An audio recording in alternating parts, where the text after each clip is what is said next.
ముఖ్యంగా మా కిషన్ రెడ్డి సార్ గురించి చెప్పాలంటే కొన్ని ఏళ్ల నుంచి ఆయన పొదుపు ముఖ్యంగా మహిళల గురించి ఆయన పొదుపు సంఘాలు ఏర్పాటు చేసి ఈరోజు ప్రతి ఒక్క మహిళ గ్రూప్లో ఉండేలాగా ఆర్థిక సాయం పొందేలాగా ఎంతో కృషి చేసినారు.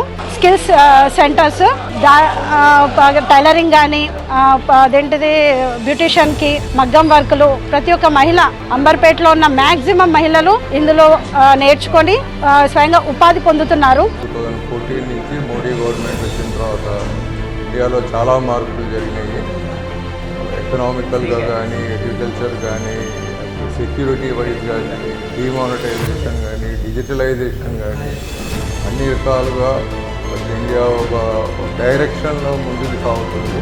అందరం బీజేపీకి సపోర్ట్ చేద్దాము. ఈ అంబర్పేట కాన్స్టిట్యూన్సీ నుంచి కిషన్ రెడ్డి గారికి మళ్ళీ అవకాశం ఇచ్చారు కాబట్టి మనకి హైదరాబాద్ నుంచి ఒక సెంట్రల్ మినిస్టర్ని చూడొచ్చు.